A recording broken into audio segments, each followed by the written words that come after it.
জাহাঙ্গীরনগর বিশ্ববিদ্যালয়, ঢাকা বিশ্ববিদ্যালয় সহ বিভিন্ন শিক্ষা প্রতিষ্ঠানে একসময় ছাত্র শিবির অনেকটা নিষিদ্ধ সংগঠনের মতো ছিল। সেটা ১৫ বছর আগের কথা বলছি না, তার আগের অবস্থানেও ছাত্র শিবির প্রকাশ্যে রাজনীতি করতে পারত না। কিন্তু ৫ই আগস্ট যেই পরিবর্তন হয়েছে, সেই পরিবর্তনের পর ছাত্র শিবির জানান দিয়েছে এবং বৈষম্য বিরোধী ছাত্র আন্দোলনেও আ তারা ছিল সেই ব্যানারের অধীনে। পরে তারা নিজেদেরকে আত্মপ্রকাশ করে ছাত্র শিবিরের নেতা হিসেবে। এটি নিয়ে বেশ রিপোর্ট হয়েছে ঢাকা বিশ্ববিদ্যালয় সহ বিভিন্ন বিশ্ববিদ্যালয়ে তারা যখন আত্মপ্রকাশ করে। যাই হোক, ঢাকা বিশ্ববিদ্যালয়ে তারা মোটামুটি তাদের তৎপরতা চালাতে পারছে, কিন্তু বারবার হোঁচট খাচ্ছে জাহাঙ্গীরনগর বিশ্ববিদ্যালয়। সেখানকার ছাত্র সংগঠনগুলো, এমনকি ছাত্র দল সহ আর বাম রাজনৈতিক দলের যে সংগঠনগুলো আছে, তারা কোনোভাবেই ছাত্র শিবিরকে গ্রহণ করতে রাজি নয়। এবং তেমনই একটি পরিস্থিতিতে বেশ হট্টগোল হয়েছে আজকে জাহাঙ্গীরনগর বিশ্ববিদ্যালয়ে। খবরে বলা হচ্ছে, জাহাঙ্গীরনগর বিশ্ববিদ্যালয় ছাত্র সংসদ নির্বাচন সামনে রেখে এক মত বিনিময় সভায় ছাত্র শিবিরের নেতারা উপস্থিত থাকা নিয়ে ছাত্র সংগঠনগুলোর মধ্যে হট্টগোল হয়েছে। মঙ্গলবার সন্ধ্যায় বিশ্ববিদ্যালয়ের নতুন প্রশাসনিক ভবনের কাউন্সিল কক্ষে মতবিনিময় সভার শুরুতে পরিচয় পর্বের পর হট্টগোল শুরু হয়।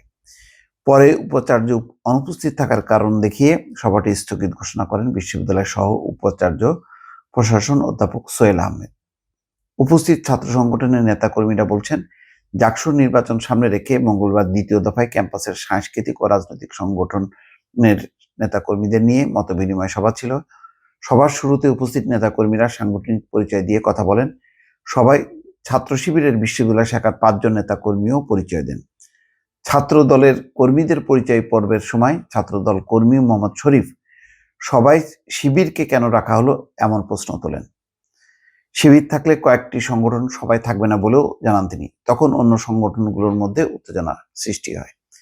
এক পর্যায়ে সবাই উপাচার্য অধ্যাপক মোহাম্মদ কামরুল আহসান অনুপস্থিত থাকার কারণ উল্লেখ করে সহ উপাচার্য সভাটি স্থগিত করে দেন। এ সময় বামপন্থী ছাত্র দল সহ কয়েকটি সংগঠন মিলে শিবিরকে সন্ত্রাসী সংগঠন আখ্যা দিয়ে মিছিল করতে করতে বের হয়ে যায়।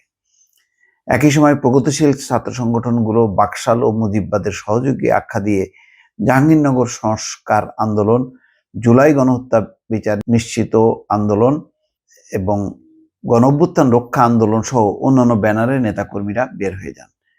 এই বিষয়ে সমাজতান্ত্রিক ছাত্রফ্রন্ট মার্ক্সবাদী সংগঠক সজীব আহমেদ বলছেন, জাহাঙ্গীরনগর বিশ্ববিদ্যালয় কবির হত্যার ঘটনায় ২২টি ছাত্র সংগঠন মিলে ১৯৮৯ সালে বাংলাদেশ ইসলামী ছাত্র শিবিরের রাজনীতিকে নিষিদ্ধ ঘোষণা করেছিল। তারা সন্ত্রাসী সংগঠন হিসেবে পরিচিত।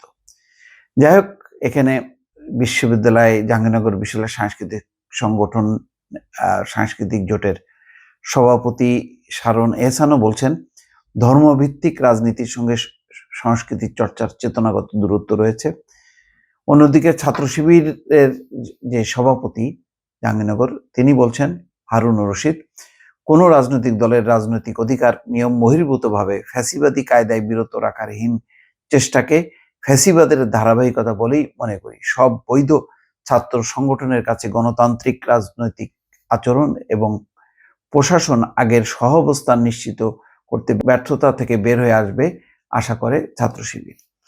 যাই হোক, তারা চায় যে একটা গণতান্ত্রিক অধিকার যাতে তারা সংগঠন করার সুযোগ পায়, কিন্তু ছাত্রদল সহ যেই বাম রাজনৈতিক সংগঠনগুলো আছে, ছাত্র ইউনিয়ন, সমাজতান্ত্রিক ছাত্রফ্রন্ট, তারা ছাত্র শিবির রাজনীতি করুক প্রকাশ্যে এবং জানান দিয়ে বা তার স্বীকৃতিটা তারা মেনে নিচ্ছে না। এ নিয়ে একটি উত্তেজনা জাহাঙ্গীরনগর বিশ্ববিদ্যালয়ে আছে। তবে ছাত্র শিবির অত্যন্ত মাথা ঠান্ডা করে এই ক্ষেত্রে তারা কৌশল অবলম্বন করেছে। দর্শক ভালো থাকবেন।